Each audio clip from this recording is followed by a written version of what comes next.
Let's make some fried ribs. And yes, that's some homemade barbecue sauce that's pouring right on top. Now, don't be scared. Fried ribs are okay. You don't need to bake them for no 2, 3 hours. You can definitely fry them real quick for like a good little pork chop flavor, okay? These are all the seasonings and ingredients that I'm going to be using to fry my ribs and to make my sauce. So first I trim some of the fat off the back and I'm going to take the membrane off as well. Now usually I take the membrane off with a paper towel because it makes it 10 times easier. But for some reason this day, I decided to struggle and do it with my bare hands and some gloves. Once you get the membrane off, go ahead and start cutting in between to get each rib individualized. Now can you batter and fry a whole rack of ribs? I'm sure you can, but I don't have the capacity or the energy to do that. So I made mine each by itself. I checked my ribs to see how meaty and fatty they were because I do not like too much fat on my ribs, and these right here were perfect. So I added them all into there and it's time to season these things up. You know this is my favorite part. So these pretty much chicken fried ribs or pork chop fried ribs. Either way, it was going to be fire. Y'all know when it comes to frying, you got to go ahead and throw in every seasoning in your cabinet on there to make it taste real good.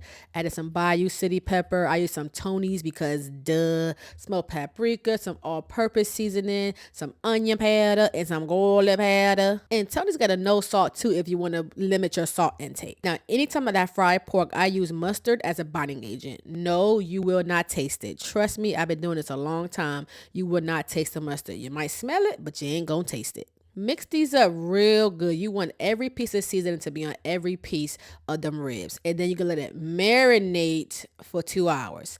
I put air quotation marks in my voice just now if you didn't notice. The longer it marinates, the better the flavor will come out. But honestly, I'm doing a video, so I didn't have time to let it marinate that long. But if you're doing this at home, I suggest letting it marinate for at least 2 hours, if not overnight, if you have the time. Oh yeah, look at Big Moody. Crazy. Just the sauce. Look at them.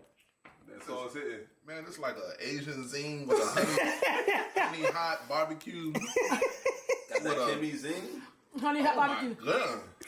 That was his approval of my barbecue sauce. But now let's go ahead and season the flour. I always say season the flour with double, if not triple, the amount of seasoning that you put on the actual meat. All of this seasoning will not go directly on your food, so it's okay to over season the flour a little bit because you want to make sure you get that flavor in there. If you're frying something and you're not tasting the seasoning, it's because you're not adding enough seasoning into it. And I'm good for using a Ziploc bag to get it done because afterwards I'm throwing it right in the trash. If you cannot see the seasoning through the bag, add some more. Now go ahead and drop them ribs in and shake it up real good. I usually leave the air in the Ziploc bag for me to shake it up because it makes it a lot easier for it to be coated, and do not overcrowd your bag because I want every piece of these ribs to be covered in that seasoned, say the word again, seasoned flour mixture. Leave the air in it, shake it up. Now, I'm going to let these rest while I get my oil up to temp. Let them sit out. The flour will adhere to the meat a lot better, and you will have less flour fall out in your oil. So you might get to use your oil again 2, 3, 4 times if you like. Get that oil to at least 350 or 365. And now it's time to fry it up. If y'all know one thing about me, baby, I'm going to fry anything and everything. And that looks perfect right there. Now, I didn't have barbecue sauce at home, so I'm really just whipped up a quick one. I got some butter, some ketchup, because that's the base of barbecue sauce. Then I added in some brown sugar. Yes, that much brown sugar. And then it's time to season it. Smoked paprika and barbecue sauce will make it so flavorful and delicious. Just trust me on that. It ain't about color, it's about the flavor. Then I added in some onion powder and some garlic powder.